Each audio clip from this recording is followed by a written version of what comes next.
নমস্কার বন্ধুরা, তোমরা সকলেই কেমন আছো? আশা করি সকলেই খুব ভালো আছো এবং তোমাদের যে তৈরি সেটা খুব ভালোভাবে চলছে। এবং যারা 2025-এ পরীক্ষা দিয়েছো, তোমাদের মেডিকেল প্রায় শেষের দিকে চলে এসেছে এবং কিছু কিছু জনের বাকি রয়েছে, আবার কিছু কিছু জন হয়ে গেছে। তো তোমরা কি কি করবে, এখন তোমাদের কি করণীয়, এবং 2026-এ যারা পরীক্ষা দিবে তোমরা এখন কি করবে এবং তোমাদের কি কি ডকুমেন্টস এখন থেকে বানিয়ে রাখতে হবে। দেখো, এবছর কিন্তু অনেকেই আছে যারা ডকুমেন্টসে ছেটেছে। দেখো, তুমি যদি পরীক্ষা দিয়ে ভালো নাম্বার পাও এবং ফিজিক্যাল তুমি পাস করো, তোমাদের লাস্ট ধাপ কিন্তু ডকুমেন্টস ভেরিফিকেশন এবং তোমাদের মেডিকেল। তো সেখানে তুমি যদি ডকুমেন্টস ভেরিফিকেশনে তুমি যদি ছেটে যাও, তো সেটা খুব খারাপ লাগে। তো যারা নতুন ক্যান্ডিডেট আছো, যাতে তোমার সাথে এরকম না হয়, তো তার জন্য আমি কিছু ডকুমেন্টস তোমাদের এখন থেকে বানিয়ে রাখতে বলবো, যেটা তোমাদের কাজে লাগবে এবং এটাই কিন্তু অ্যাকসেপ্ট হবে বা এটাই তোমাদের লাগবে। তো অনেকেই ইউটিউবে ফেক ভিডিও বানিয়ে বলে যে তোমাদের ওবিসি এনসিএল বা যেটা এসসি সার্টিফিকেট বা এসসি সার্টিফিকেট যেই হোক না কেন, সেন্ট্রাল ফরম্যাটে তোমাদের 6 মাস ভ্যালিডিটি থাকে, তোমাদের 6 মাসের মধ্যে আপডেট করতে হবে বা 6 মাসের মধ্যে তোমাদের সেটাকে বানিয়ে রাখতে হবে। তো দেখো, সেই ব্যাপারে আমি কোনো কথা বলতে চাই না। শুধু এটা এতটুকুই বলবো যে ক্যান্ডিডেটদের তুমি বা তোমরা এইরকম ভুলভাল আপডেট দিয়ে তোমরা বিভ্রান্ত করবে না। তোমরা যদি না জানো সেটাকে বলবে না, তোমরা যতটুকু জানো বা যেটা তোমরা জানো সেটাই বলো। কারণ ভিউজ কামানোর নামে তোমরা ফেক আপডেট দিবে আর ক্যান্ডিডেট সেটাকে বিশ্বাস করে নেবে, সেটা কিন্তু খুব খারাপ জিনিস। তো আমি যতটুকু বলবো, তোমাদের যেটা জানি সেটা বলবো বা বাস্তবটা বলবো। তো ভিডিওটা তোমরা লাস্ট অব্দি দেখতে থাকো। আশা করি তোমাদের যত ডাউট আছে মনে সব ক্লিয়ার হয়ে যাবে ডকুমেন্টসের ব্যাপারে। প্রথমত আমি কথা বলি, যারা 2025-এ মেডিকেল দিয়েছো, অর্থাৎ মেডিকেল হয়ে গেছে বা মেডিকেল বাকি রয়েছে কিছুদিন আর, তো মেডিকেল হয়ে যাবে। তো যাদের কিছু কিছু নাম্বার ধরো বর্ডার ডিস্ট্রিক্টের বা তোমাদের জেনারেল ডিস্ট্রিক্টের বা নকশাল ডিস্ট্রিক্টের, তোমাদের যাদের কাট অফ থেকে অর্থাৎ 4, 5, 6 নাম্বার বেশি আছে, 4, 5, 6, তাদের আমি একটা কথা বলবো যে তোমরা এখন থেকে পড়াশোনা শুরু করো। দেখো, তোমরা যদি এবছর মেরিটে নাও টিকতে পারো, তাহলে কিন্তু পরের বছর তুমি ভালো একটা পোস্ট নিতে পারবে, ঠিক আছে? যেমন সিএসএফ এসএসবি তোমরা নিতে পারবে। এবছর তুমি যদি পাও তো বিএসএফ পাবে। তো তুমি যদি এই 2 মাস বা যতদিন না মেরিট দিচ্ছে ততদিন তুমি যদি পড়াশোনা করো, তুমি কিন্তু অনেকটা এগিয়ে যাবে।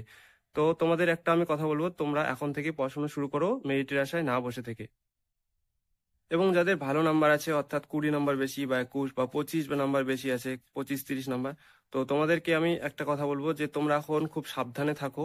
এবং তোমরা এখন বাইক বা কোনো বাইকে চড়া বা বাইক চালানো এসব ব্যাপারে তুমি যাবে না। কারণ এখন যদি তোমাদের কোনো একটা অ্যাক্সিডেন্ট হয়, তাহলে কিন্তু তোমাদের খুব অসুবিধা হবে জয়নিং এর সময়, ঠিক আছে? তো তোমরা এখন খুব সাবধানে থাকো।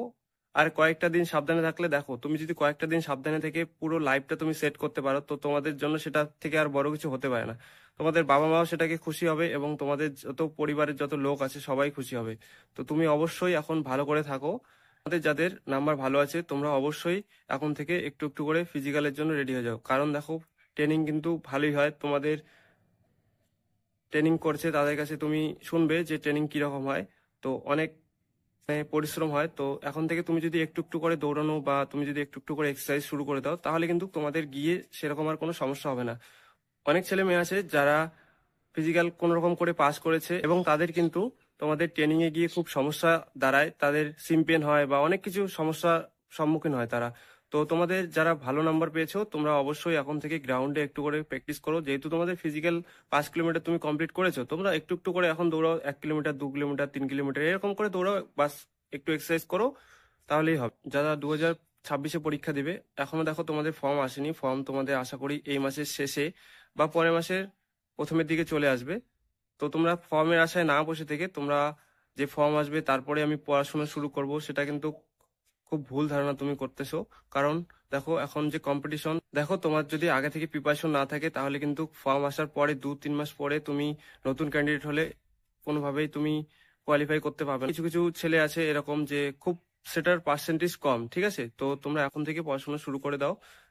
এর আগে আমি একটা ভিডিওতে বলেছি যে তোমাদের মেডিকেলে কি কি হয়, তোমাদের সেরকম যদি কোনো সমস্যা থাকে তোমরা সেটাকে অবশ্যই সারিয়ে নিবে। এবং তোমরা কিভাবে পড়াশোনা করবে সে ব্যাপারেও আমি কয়েকটা ভিডিও বানিয়ে রেখেছি, কোথা থেকে পড়াশোনা করবে, কি কি বই ফলো করবে সেগুলো ব্যাপারেও আমি বলেছি। তোমরা যদি ভিডিওটা না দেখে থাকো, তো ভিডিওটা তোমরা অবশ্যই দেখবে।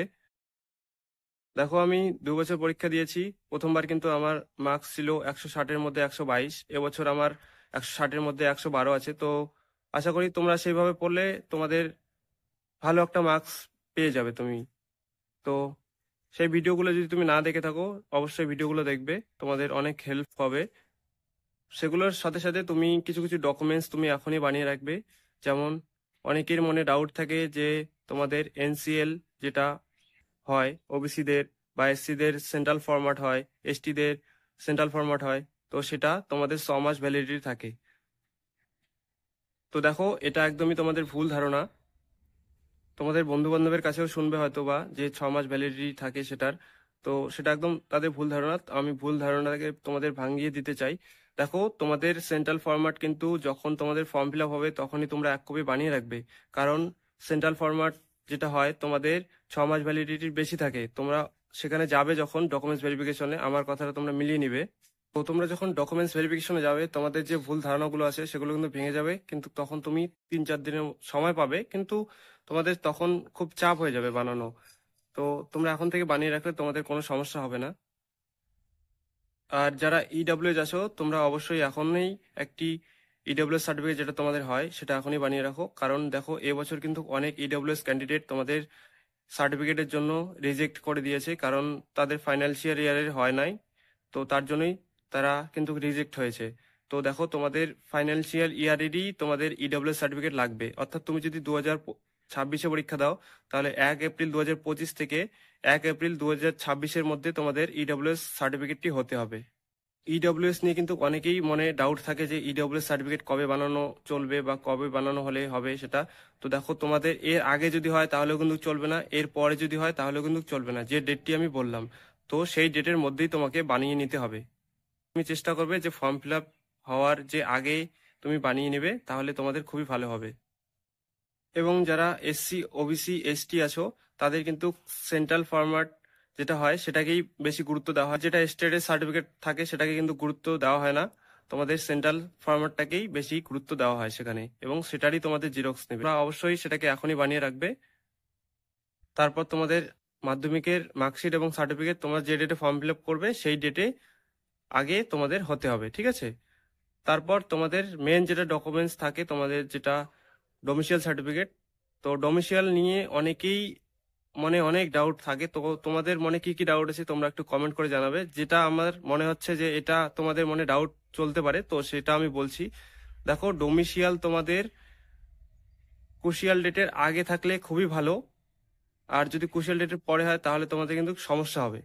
তো তোমরা অবশ্যই ডোমিসিয়ালটাকে এখনই বানিয়ে রাখবে, ঠিক আছে? আর ডোমিসিয়াল তোমাদের ছাড়া কিন্তু সেখানে একদমই রিজেক্ট করে দেওয়া হবে, কারণ ডোমিসিয়াল ছাড়া কোনো কথাই নেই সেখানে। কারণ তুমি যদি ওবিসি এসসি সার্টিফিকেট না নিয়ে যাও তাহলে কিন্তু তোমাকে জেনারেলে, তোমার যদি বয়স থাকে বা জেনারেলে তুমি যদি কাউন্ট হও, তোমাদের নাম্বার যদি থাকে জেনারেলে, তাহলে কিন্তু জেনারেলে কাউন্ট হবে। কিন্তু তোমার কাছে যদি ডোমিসিয়ালি না থাকে তোমাকে কিন্তু একদমই রিজেক্ট করে দেওয়া হবে। কিছু দিনের সময় দেওয়া হবে, 3-4 দিন সময়, কিন্তু 3-4 দিনে ডোমিসিয়াল এখন খুব সমস্যা হয়ে যায়, কারণ এখন পিসিসি বানাতে হয়, তারপর তোমাদের ডোমিসিয়াল দেয় এসডিও থেকে, ঠিক আছে? তো তোমরা অবশ্যই এখনই তোমাদের ডোমিসিয়াল সার্টিফিকেটটা অবশ্যই বানিয়ে নেবে। দেখো, তোমাদের এডিশনাল ডকুমেন্ট যেগুলো আছে, এনসিসি যেমন আছে, এনসিসির ব্যাপারে আমি বলছি। তো এনসিসি তোমাদের সার্টিফিকেটে তোমাদের কিছু মার্কস বোনাস দেয়। এতে 2%, বিতে 3%, সিতে 5%। তো এনসিসি তোমার যদি থাকে সেটাকে তুমি অবশ্যই অ্যাড করবে, তোমাদের কিন্তু নাম্বার সেখানে বোনাস দেওয়া হয়। এই হচ্ছে ডকুমেন্টস। তোমরা যেটা মেন যেটা তোমরা এখনই বানিয়ে রাখবে সেটা হচ্ছে ডোমিসিয়াল সার্টিফিকেট বানিয়ে রাখবে এখনই। আর তোমাদের SC OBC ST central format বানিয়ে রাখবে, এবং যারা ইডব্লিউএস আছো তারা ইডব্লিউএস সার্টিফিকেট এখনই বানিয়ে রাখবে। এরপরেও যদি তোমাদের মনে কোনো ডাউট থেকে থাকে তোমরা অবশ্যই কমেন্ট করে জানাবে, আমি তোমাদের রিপ্লাই করার চেষ্টা করব।